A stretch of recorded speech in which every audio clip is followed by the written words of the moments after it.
अस्सलाम वालेकुम जी। सोहराब बरकत आपसे मुखातिब है। इस वक्त पाकिस्तान के सोशल मीडिया और खासतौर पर ट्विटर के ऊपर एक ट्रेंड चल रहा है और वो ट्रेंड है हुमायूं सईद के ऊपर। बुनियादी तौर पर यह ट्रेंड इसलिए चल रहा है कि हुमायूं सईद ने एक हॉलीवुड की एक वेब सीरीज में काम किया और वहां पर उन्होंने वो जो एक्ट्रेस थी उनके साथ अदाकारा थी, उन्हें किस किया है, उन्हें चूमा है, उन्हें स्मूच किया है, उनके साथ एक लिप लॉक किया है और उसके बाद पाकिस्तान में ये ट्रेंड चल पड़ा है। और ना सिर्फ लोग उस एक सीन की वजह से इस सीरीज को सर्च कर रहे हैं, इस सीरीज को ढूंढ रहे हैं यूट्यूब के ऊपर, ट्विटर के ऊपर, फेसबुक के ऊपर और हर जगह पर, बल्कि इसके ऊपर बड़ी डिटेल डिस्कशंस हो रही हैं और बेशुमार रिएक्शंस भी सामने आ रहे हैं। अब कहा यह जा रहा है सोशल मीडिया के ऊपर, जो आर्गुमेंट आया है सामने कि यह सीन अगर कोई पाकिस्तानी अदाकारा करती, यानी इस तरह का बोल्ड सीन अगर पाकिस्तानी कोई अदाकारा करती तो उसे तमाम तर पाकिस्तान की खवातीन के साथ जोड़कर बेहयाई बेलगाम हो गई है खवातीन, कोई मेरा जिस्म मेरी मर्जी परवान चढ़ गई है, उसकी वजह से यह सारा कुछ हो रहा है, एक ऐसा कुड़मस बना दिया जाता और उसकी वजह से खवातीन के ऊपर या एक जेंडर बेस्ड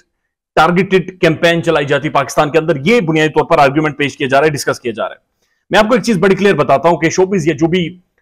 एक मीडिया के कुछ प्लेटफॉर्म्स होते हैं, इनके लिए बाकायदा से पीआर कंपनीज हायर की जाती हैं और वो कंपनीज बाकायदा से उनके अंदर ऐसे पढ़े लिखे लोग मौजूद होते हैं जो कि जिन्होंने मार्केटिंग और एडवर्टीजमेंट के हवाले से स्ट्रेटेजीज को रीड आउट किया होता है। और जब वो मार्केटिंग और एडवर्टीजमेंट की स्ट्रेटेजीज को रीड आउट करते हैं तो उसके दौरान वो एक ऐसा सीन रख देते हैं, कोई एक ऐसी चीज रख देते हैं जो किसी भी मुआशरे को ट्रिगर करती है, चाहे इन पॉजिटिव वे या चाहे इन नेगेटिव वे। जब वो ट्रिगर करती है तो उस चीज को कैश करके एक मैसिव ऑडियंस को, लोगों को, कलेक्टिव थिंकिंग को, लोगों की कलेक्टिव विजडम को उस तरफ लाया जाता है कि किसी तरह से लोग इस तरफ आए ताकि इसकी टीआरपीज में इजाफा हो, ताकि इसकी रेटिंग्स में इजाफा हो, ताकि इसकी व्यूअरशिप में इजाफा हो। अब जो बुनियादी तौर पर ये जो द क्राउन सीरीज है,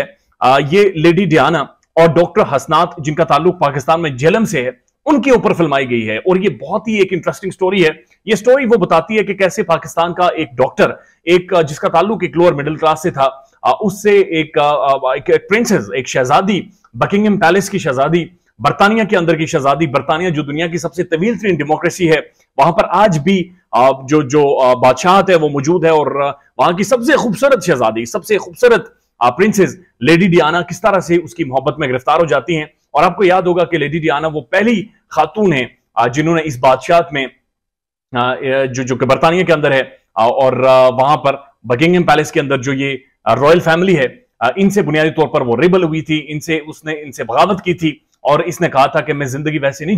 जीना चाहती जिस तरह से बकिंगम पैलेस के अंदर या फिर जिस तरह से रॉयल्स जीते हैं या जिस तरह से बादशाह का एक कल्चर या माहौल बना हुआ है, जिन प्रोटोकॉल्स में ये लोग जिंदगी जीते हैं, मैं उनसे हटकर जिंदगी जीना चाहती हूं। और लेडी डियाना को बाद में कत्ल भी कर दिया गया था और वो कत्ल आज भी नहीं सुलझ सका और उसकी बेशुमार कॉन्स्पिरेसी थ्योरीज आज भी मौजूद है और वो आज भी डिस्कस होता रहता है और वो आज भी इस फैमिली के ऊपर, इस खानदान के ऊपर एक कलंक बना हुआ है। लेकिन ये एक बहुत ही खूबसूरत स्टोरी है जिसे बुनियादी तौर पर बताया गया कि किस तरह से लेडी डियाना एक डॉक्टर हसनात के साथ जिनका ताल्लुक पाकिस्तान से है, उनकी आशिक हो जाती हैं और उनसे मिलने वो पाकिस्तान भी आती हैं। और आपको याद होगा कि डॉक्टर हसनात से वो एक टाइम में शादी भी करना चाहती थी, लेकिन उसके दरमियान कुछ ऐसे ऑब्स्टेकल्स खड़े किए गए कि वो शादी नहीं हो सकी। दैट आल्सो क्लियरली शोज के एक मोहब्बत की किस कदर खूबसूरत रिश्ता है, किस कदर खूबसूरत ताल्लुक है कि इस मोहब्बत की वजह से लेडी डियाना ने बुनियादी तौर पर वो रॉयल फैमिली को छोड़ने का फैसला कर दिया था। अपनी फैमिली से वो बागी हो गई थी। बर्तानिया का जो कल्चर था, जो तारीख थी, जो एक हिस्ट्री थी, उस सारी हिस्ट्री को, उस तारीख को, उस सारे कल्चर को रौंद कर वो डॉक्टर हसनात के साथ शादी करना चाह रही थी,